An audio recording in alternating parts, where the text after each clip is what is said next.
우리가 함께 나눌 말씀은 누가복음 6장 12절에서 26절 말씀입니다. 누가복음 6장 12절에서 26절 말씀.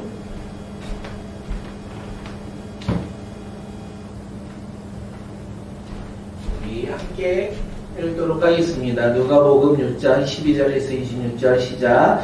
이때 예수께서 기도하시러 산으로 가서 밤이 새도록 하나님께 기도하시고 밝음에 그 제자들을 부르사 그 중에서 12를 택하여 사도라 칭하셨으니 곧 베드로라고도 이름을 주신 시몬과 그의 동생 안드레와 야고보와 요한과 빌립과 바돌로메와 마테와 도마와 알페오의 아들 야고보와 셀롯이라는 시몬과 야고보의 아들 유다와 예수를 파는 자가 될 가룟 유다라. 예수께서 그들과 함께 내려오사 평지에 서시니 그 제자들의 많은 무리와 예수의 말씀을 듣고 병 고침을 받으려고 유대 사방과 예루살렘과 두로와 시돈의 해안으로부터 온 많은 백성도 있더라. 더러운 귀신에게 고난받는 자들도 고침을 받은지라. 온 무리가 예수를 만나려고 힘쓰니 이는 능력이 예수께로부터 나와서 모든 사람을 낫게 함이리라. 예수께서 눈을 들어 제자들을 보시고 이르시되 너희 가난한 자는 복이 있나니 하나님의 나라가 너희 것이며 지금 줄인 자는 복이 있나니 너희가 배부를 것이며 지금 우는 자는 복이 있나니 너희가 웃을 것이며 인자로 말미암아 사람들이 너희를 미워하며 멀리하고 욕하고 너희 이름을 악하다 하여 버릴 때는 너희에게 복이 있도다. 그날에 기뻐하고 뛰놀라. 하늘에서 너희 상이 큽니다. 그들의 조상들이 선지자들에게 이와 같이 하였느니라. 그러나 와 있을진저 너희 부유한 자요 너희는 너희의 위로를 이미 받았도다. 화 있을진저 너희 지금 배부른 자여 너희는 줄이리로다. 화 있을진저 너는 너희 지금 웃는 자여 너희가 애통하며 울리로다. 모든 사람이 너희를 칭찬하면 화가 있도다. 그들의 조상들이 거짓 선지자들에게 이와 같이 하였느니라. 아멘. 오늘의 말씀의 제목은 제자의 삶입니다. 제자의 삶. 예수 그리스도를 믿고 믿음의 제자가 된 삶이 어떤 삶인지 오늘 본문은 우리에게 이야기하고 있습니다. 오늘 본문을 통하여 우리의 삶이 오늘 하루가 어떤 모습으로 살아가야 할지 깨닫고 우리가 믿음으로 순종하며 나가는 신실한 주님의 백성들이 되시길 바라겠습니다. 우리가 어제 함께 말씀을 나눴을 때 예수님은 바리새인과 서기관들에게 안식일의 주인이 바로 자신이다. 바로 인자다. 이렇게 선포하셨어요. 그렇게 선포하시면서 참된 안식은 율법과 전통에 따르는 겉모습의 신앙이 아니라 바로 예수님을 바라보며 예수님을 믿으며 선을 행하고 생명을 구하는 것이 참된 안식일이다. 이렇게 말씀하셨습니다. 그러면서 예수님이 어떤 일을 하셨습니까? 기적을 베푸셨어요. 안식일에 손이 마른 자를 치유해 주셨다는 거예요. 고통 가운데 있는 자, 절망 가운데 있는 자, 아픔 가운데 있는 자를 주님께서 지금 안식일에 치유해 주셨다는 거예요. 안식일은 이렇게 고통 가운데, 아픔 가운데, 그리고 질병 가운데, 그리고 주님을 모르고 살아가는 그런 삶 가운데 주님께서 주님을 만남으로 말미암아 예수 그리스도의 놀라운 보혈의 능력으로 치유받는 날이 바로 안식일이었다. 그리고 회복되는 날이 바로 안식일이다. 이것을 주님께서 말씀하셨습니다. 사랑하는 성도님들, 다시 한번 말씀드립니다. 오늘 우리의 삶이 날마다 주님이 주시는 안식을 누리며 살아가는 자, 우리가 고통 가운데, 질병 가운데, 그리고 외로움 가운데, 슬픔 가운데, 고난과 환난 가운데서 주님으로 말미암아 회복되며 우리가 치유되며 나가는 놀라운 안식을 오늘도 누리고 우리의 삶 가운데 날마다 누리며 살아가는 믿음의 자녀들이 되시길 바라겠습니다. 그 모습을 본 이 많은 바리새인들과 서기관들이요, 그 모든 상황을 보고 화가 났습니다.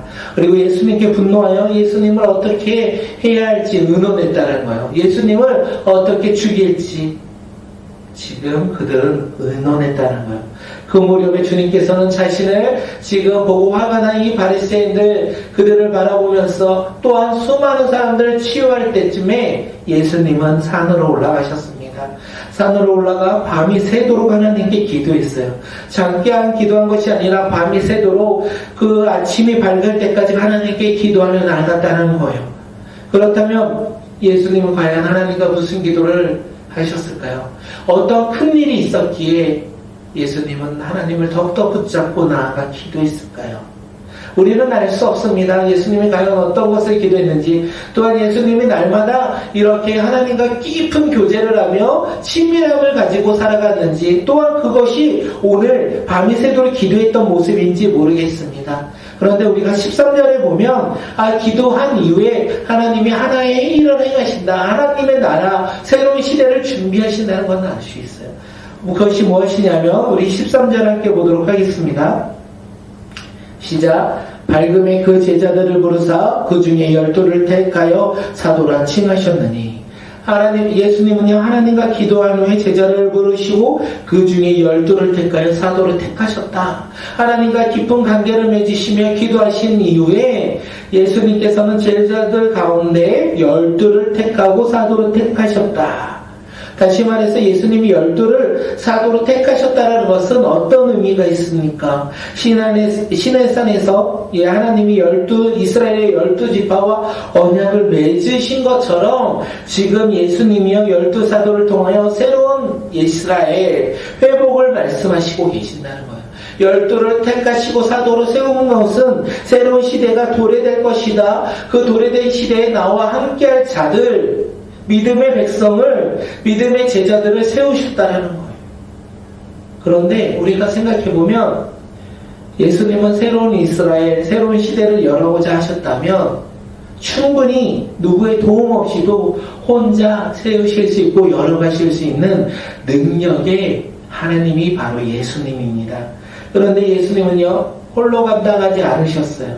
예수님은 이 새로운 이스라엘, 새로운 시대에 그것을 감당하는 믿음의 자녀들을 함께 세우셨다는 거예요. 그런데 그들이 누구입니까? 연약한 사람들이, 그들이 믿음이 좋았던 사람들이 아니라 연약한, 이 시대를 살아갈 때 연약한 사람들이었고 예수님을 따랐던 제자들이었다는 거예요. 그 제자들을 세우셨고 그들에게 권능을 주셔요. 그리고 그들과 함께 새로운 이스라엘, 새로운 시대를 열어가겠다 이렇게 선포하신 거예요. 사랑하는 성도님들, 이 세상에 수많은 사람들이 예수님의 이름을 듣고 예수님을 믿으며 살아갑니다. 그 가운데 진짜 예수님을 믿었던 사람들 누굽니까? 바로 택감받은 12사도들이 아니겠습니까? 그 택감받은 12사도가 바로 오늘 우리의 삶이 되시길 바라겠습니다. 예수님이 나를 따르라 이렇게 말씀하실 때 모든 것을 버리며 따랐던 이 12사도들처럼 오늘 우리도 예수님이 우리를 부르실 때 주님, 저는 이것이 부족합니다. 저는 재능이 없습니다. 저는 시간이 없습니다. 이렇게 고백하는 것이 아니라 예수님이 부르실 때 믿음으로 아멘하여 모든 것을 버리며 나의 것을 내려놓고 주님을 따를 때 주님께서 우리를 택하시고 우리에게 권능을 주심으로 말미암아 주님께서 새로운 시대를 우리와 함께 열어가신다는 거예요. 그 믿음의 제자들이 바로 오늘 우리가 되길 바라겠습니다. 제가 되고 사랑하는 성도님들이 되어서 우리가 주님과 함께 새로운 시대를 열어가는 믿음의 자녀들이 되시길 바라겠습니다. 새로운 시대, 예수님과 함께 새롭게 열어가야 할 그 시대가 어떤 시대입니까? 복음을 모르는 자들에게 복음을 전함으로 말미암아 그들이 자신들의 죄를 깨닫고 회개하여 예수 그리스도 앞으로 나와 제사함 받는, 그리고 제사함 받음으로 말미암아 하나님의 자녀가 되는 놀라운 시대가 바로 새로운 시대 아니겠습니까? 그것을 우리에게 사명을 주셨다는 거예요. 우리에게 복음을 전하는 사명, 예수 그리스도를 모르고 죽어가는 저 수많은 사람들에게 복음을 전하는 사명을 주신 것이라는 거예요. 그렇기 때문에 우리는 어떻게 합니까? 오늘 우리가 만나는 사람들에게 복음을 전해야 돼요. 우리는 사명자이기 때문에 그렇습니다. 예수 그리스도를 믿음으로 말미암아 새로운 시대를 주님과 함께 열어가는 신실한 믿음의 자녀들이기 때문에 오늘 내가 무엇을 해야 합니까? 오늘 우리는 내가 만나는 사람들에게 그리고 내가 가는 그곳에서 우리는 복음을 전하며 예수님을 전하며 살아가는 자들, 그 복음을 전함으로 말미암아 새로운 시대를 열어가는 믿음의 자녀들이 되시길 바라겠습니다. 새로운 시대, 새로운 우리의 삶의 시대가 오늘 시작이 되었으면 좋겠습니다. 다시 새롭게 회복되었으면 좋겠습니다. 우리의 삶 가운데 회복이 일어나 우리 가정 가운데 새로운 시대가 회복되어 나가고 우리의 가정이, 우리의 직장이, 나의 삶의 모든 것이 새롭게 회복되어 예수 그리스도와 동행함으로 말미암아 우리가 믿음 가운데 주님의 권능을 누리며 우리가 사명을 감당하는 믿음의 자녀들이 되시길 바라겠습니다. 우리가 선교사가 되어야 돼요. 선교사가 되어서 우리의 가정 가운데 파송되었고 우리 직장 가운데 파송되었고 우리가 만나는 사람들에게 파송된 하나님의 선교사, 하나님의 복음을 전하는 복음 전달자가 되어서 그곳에서 오늘 새로운 시대를 열어가는 신실한 믿음의 자녀들이 되시길 바라겠습니다. 예수님은요 12사도를 이렇게 택하시고 산에 내려오셔서 평지에 서서 복음을 전하십니다. 마태복음에서는 산에서 복음을 전하시는데 이 누가복음에서는 평지에 서서 복음을 전하셨다라고 이야기합니다. 유대 사방과 예루살렘과 도로와 시돈의 해안에서 많은 사람들이 예수님께 나왔어요. 지금 예수님의 소문이 온 지역에 지금 퍼져 있다는 거예요. 이스라엘뿐만 아니라 그 너머 이방인들까지 많은 사람들이 예수의 예수의 소문을 듣고 예수께 나왔습니다. 왜 나왔습니까? 예수님이 전하는 말씀을 듣기도 하고 자신들의 병고침을 받고자 지금 예수님께 나왔다는 거예요. 그때 예수님이요 더러운 귀신을 내어 쫓으시고 그리고 모든 병을 고쳐주셨다, 이렇게 성경은 이야기해요. 그러면서 이 모든 능력이 예수님께로 나왔다. 귀신을 내어 쫓는 것도 예수님께 나왔고 모든 사람의 병을 고치는 것도 예수님께 나왔다.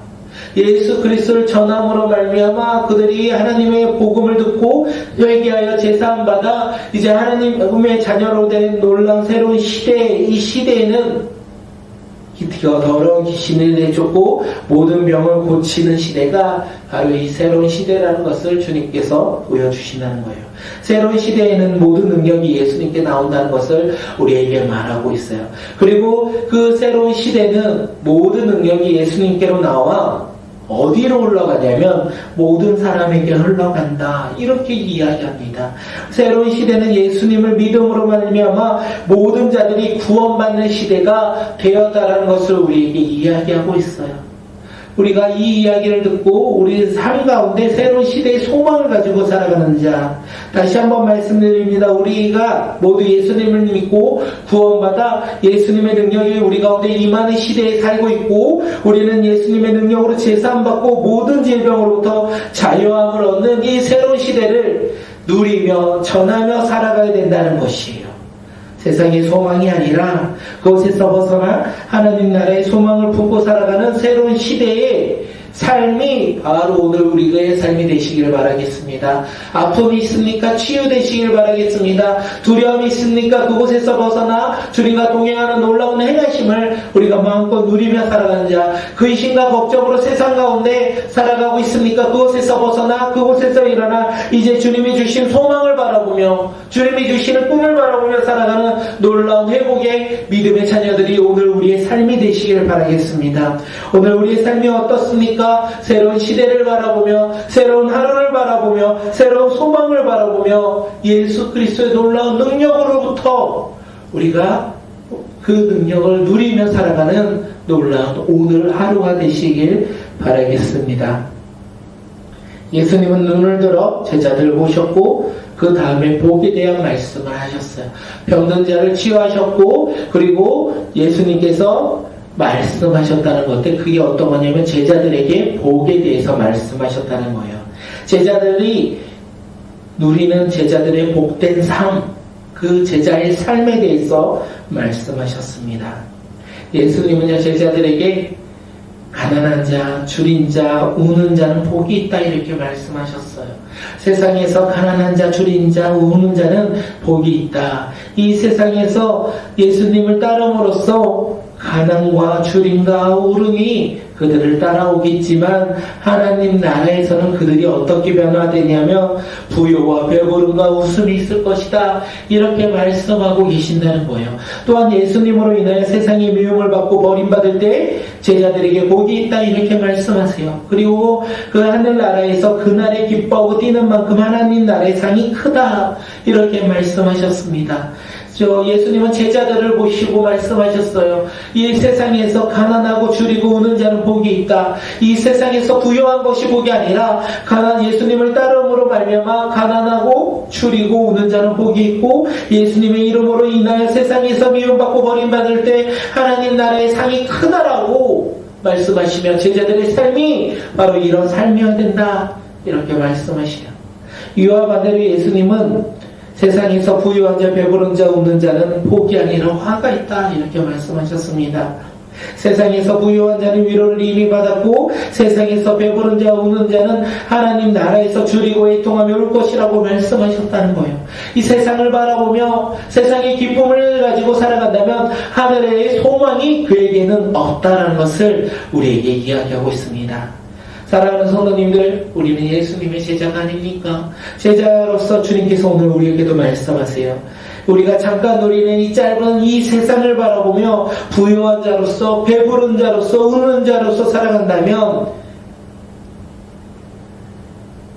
그것이 이미 끝났다.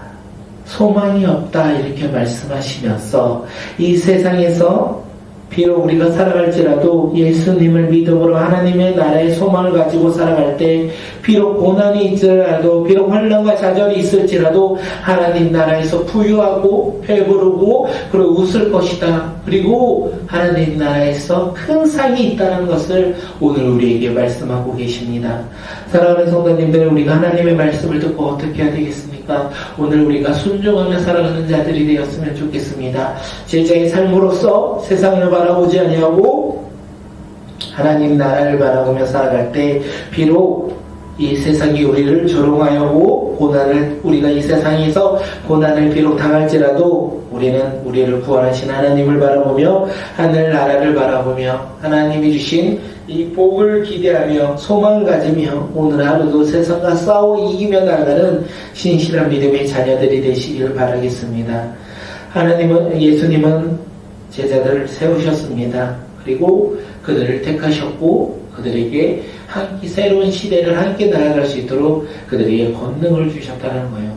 그리고 제자의 삶은 어때야 됩니까? 세상을 바라보며 살아가는 것이 아니라 세상을 바라보지 아니하고 하나님 나라를 바라보며 비록 이 세상에 속하여 살아갈 때 가난하고 굶주리고 울지라도 우리가 하늘나라의 소망을 두어 하늘나라에서 부유하고 주님이 주시는 그 배부름과 웃음과 그리고 큰 상을 우리가 기대하며 오늘을 살아가는 믿음의 자녀들이 되시기를 바라겠습니다. 꿈을 꾸어 살아가는 믿음의 자녀들, 우리가 제자의 삶으로서 우리가 하나님 나라의 꿈을 꾸며 믿음 가운데 순종하며 살아가는 믿음의 자녀들이 바로 오늘 저와 살아가는 성도님들의 삶이 바로 되시길 바라겠습니다. 힘들고 어려울지라도 우리가 예배 가운데 회복이 있고 말씀 가운데 회복이 일어나 주님을 마음껏 찬양하며 하늘나라의 소망을 두며 살아가는 신실한 믿음의 자녀들이 되시길 바라겠습니다.